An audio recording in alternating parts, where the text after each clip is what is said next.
What is up, ladies and gentlemen? In this video, I want to talk a little bit about Falcon and the Winter Soldier. Now, we are so close to the finale. It's literally just, the eve, pretty much, of the finale airing. And I want to say this. Just because the finale's kicking in doesn't mean the fibers of this show will not carry on. These shows and movies, even when they finish releasing new episodes, they're going to stick with us. And I have to say, hands down, this is... Out of all the shows that were announced, this is the one that I was the most excited for, because Captain America is one of my favourite characters, period. Because he's not some overpowered god, he's not some, magician from some realm in some galaxy somewhere. He's just your everyman. And yes, Captain America has serum, multiple versions of Captain America, whether it's Steve or whoever have the serum. But it's more about what Captain America represents. It's not just about being a good soldier, which is the case of John Walker here, but being a good man. And Steve Rogers emulates everything that Captain America should stand for and should believe in. And I think Chris Evans absolutely nailed that role to perfection.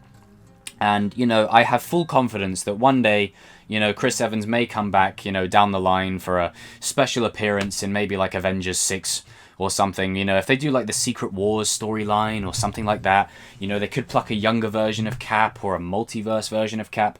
And the way I see the MCU going is if the actors want to finish up their characters, then then Disney and Marvel are quite happy to oblige. But if they want to carry on and continue, similar to what they've done with Vision, even though Vision's dead, they reformatted him as White Vision. So that's just where I see it. As long as the actors want to keep playing the characters, they'll keep them around, unless they have a story that really needs tying up, a bit like Iron Man's story. They could have kept Iron Man around longer, but I feel like it's so poetic to have him go out in Endgame, build to a crescendo, and then, just explode and begin anew. And as I've said, this was the show I was most excited for, and it has blown me away. And I tell you what, I was sat there today, I was watching the scene of Sam training with the shield, and I just had this smile on my face. I was like, you know what? Steve would be absolutely proud right now. Hell yeah! Hell yeah! It was absolutely brilliant. And he's no longer Falcon. He's no longer the wingman.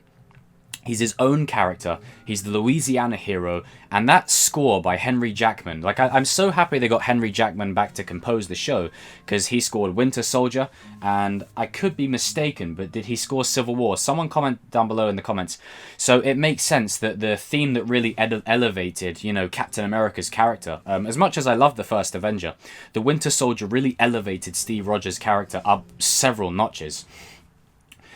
It's great that, Sam, and I'm not going to call him Falcon anymore, right? To me, he's my Captain America now. He's your Captain America. He's our new Captain America. And this show has just been building to this point of just him embracing the legacy, taking it on anew, and just becoming the hero that we need. And there's something great about him not taking the serum, is that you don't need serum to be Captain America. And Steve made the right choice in picking Sam. And, where does that leave Bucky, you may ask? Well, that's what this show has done so well. Is just because it may be Captain America's show, i.e. with Sam, it's done so much for Bucky. I think I speak for everyone when I say Bucky and Sam are integral to the future of the MCU. Absolutely integral. These two, going forward, they should be the front runners. These two and War Machine. Because these guys have been here so long. Like, Bucky's been here since the first Avenger. Falcon's been here since Winter Soldier. War Machine's been here since the beginning. So those three in particular, at least for me, those three need to be front and center. Of course, Hawkeye and Hulk, but I think their series are more about wrapping their characters up and passing on the mantle kind of thing. But I feel like Bucky and Sam, we're just getting started with them. I feel like we've seen a lot of Bucky and Sam across the MCU, but I feel like we're finally starting to get to know them and their own stories and their own motivations, what drives them, what really propels them forward. And with Bucky, his whole character arc this season, and you have to take into consideration, Sam was a counselor for, veterans of the field. In Winter Soldier, that was his job. And that's why Steve in Endgame, after the snap and everything, he did the same thing that Sam was doing. So you could say he was inspired by Sam to be there for other people. You see that? Yeah, you see the parallels. But I love that Bucky goes on this journey of where Sam says to him, look, you need to stop looking for other people to tell you who you are. Just be who you are. And he talks about his struggle about dealing with the Winter Soldier history. And now I know everyone, you know, has lost their mind at John Walker, you know, killing the Flag Smasher and everything, and even the Zemo dance that caught on. But I want to draw attention to a scene where I think Sebastian Stan absolutely knocked it out the park, the same way Elizabeth Olsen did in WandaVision. And that is the opening scene when he's in Wakanda. It's you know, the flashback.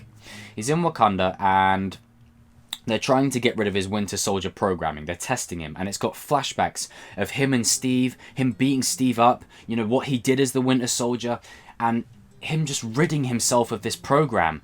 And it shows that even though he's rid himself of the program, and the program will no longer have an effect on him, it just shows that he still has all of that burden to bear for every single thing that he did as the Winter Soldier. And it's sort of like the acceptance of their new future. And I feel like Sam is the perfect person to usher Bucky into that. And please, I cannot be the only one who wants this. A sleeveless sort of Wakanda suit for Bucky. Like, give him one sleeve free for his metal arm, and just give him like a big like White Wolf suit.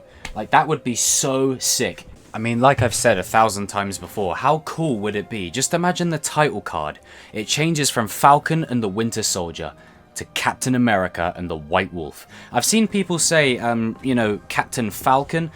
I'm gonna be honest, I'm not really I don't mind that, but I'd rather he just dons the name Captain America. To me, he's my new Cap. That's my dude, and I can't wait to see, because it's crazy when you think how long Sam and Bucky have been in the MCU now, but I feel like we're only just getting started. We're just scratching the surface of where they're going. And can we get a season 2? Hell yes, can we get a season 2? I love this show. I want it to continue. And I really hope that this is a sign of things to come for Bucky and Sam, because I felt like in previous movies, they were kind of just there to fill the background. I really feel like front and center they need to be going forward. Same as my dude War Machine. These three in particular, you know, they've been around the longest, they have connection to the main heroes. And this show has just gone from strength to strength to strength. I cannot wait to see what is in store for these characters. Not just in the finale, but just in general. John Walker and Wyatt Russell. What a fantastic performance. Absolutely fantastic. And I have no idea if Wyatt's ever going to watch this, but the dude has absolutely nailed it. What a monster performance he's given.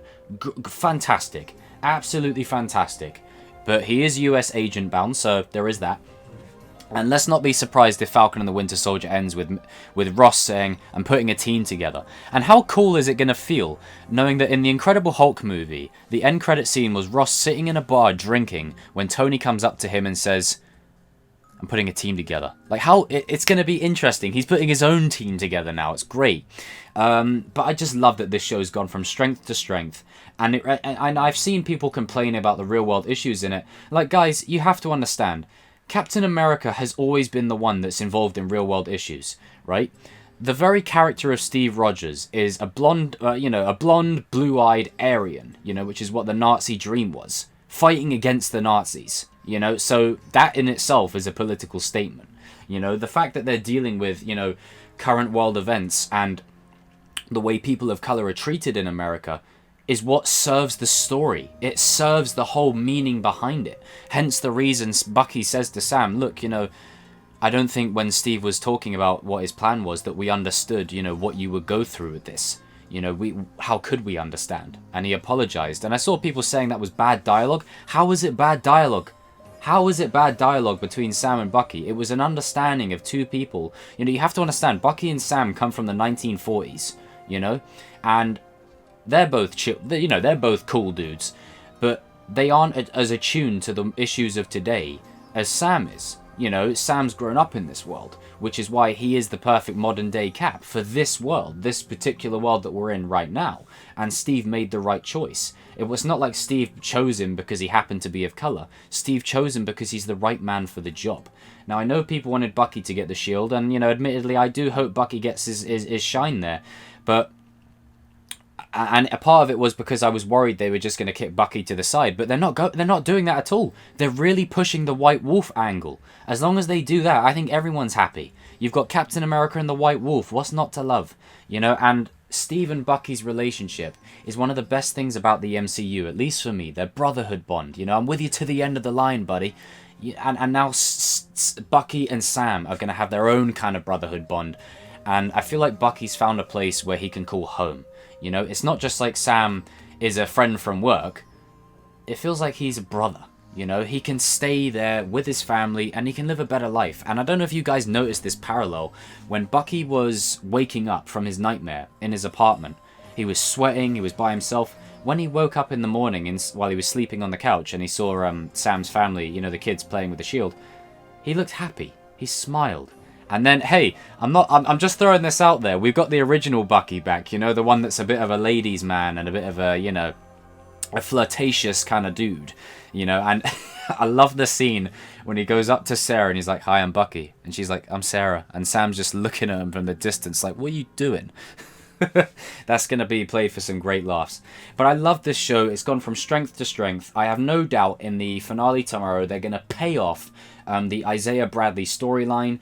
And how cool would it be? You remember in Captain America the First Avenger, after Steve comes back with Bucky and all the soldiers that he rescued, and Bucky says, "Hey, let's hear it for Captain America."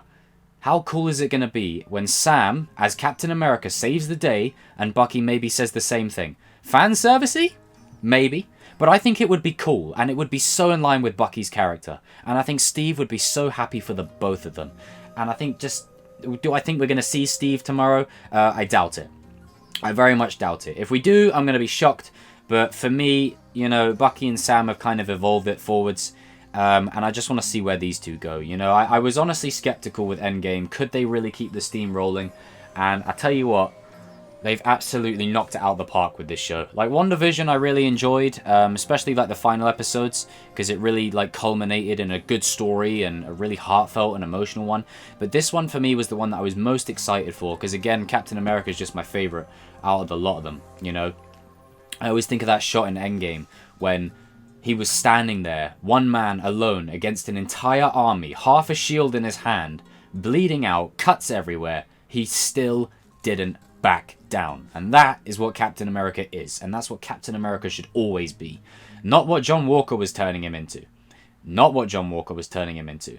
So I'm looking forward to this finale. Guys and girls, comment your thoughts down below about how you think the show's going to end. Do you want a season 2? And, you know, the reason I say season 2 is just because I don't know where these two are going next. You know, I want to see more of these two. I feel like we could really do more. And I really think they should be two of the main players going forward. I honestly do. I feel like it's a real service to the legacy of Captain America and Steve Rogers to have his two best wingmen, you know, carrying on that legacy and really moving forward in a rich and organic direction. But I would love the title card to end Captain America and the White Wolf. I want that. I want that title card. Anyway, guys and girls, leave your comments down below. Let me know what you've been thinking of this season. I, for one, have loved every single minute of it. I think it's absolutely brilliant. I think the creative choices they've taken with this show are brilliant. The comedy lands. The humor's brilliant. The action's great. The suspense is good. The heartfelt moments. Sam training with the shield. Oh, God. I felt so happy. I had a smile on my face. And then Zemo busting out dance moves. I can never watch Civil War the same way again, knowing that he's the guy that took down the Avengers. Sharon Carter, she came into her own, more than just a love interest. She's actually got a little story of her own. The Flag Smashers, really cool group. I think Battlestar was awesome for the time that we had him. And I feel like his death will stick to really, you know, show John's descent into madness. But yeah, this show has gone from strength to strength. And, you know, man, I love it. I love it, I love it, I love it. Guys and girls, leave your comments down below. And yeah, I'll see you all after the finale. The end is nigh.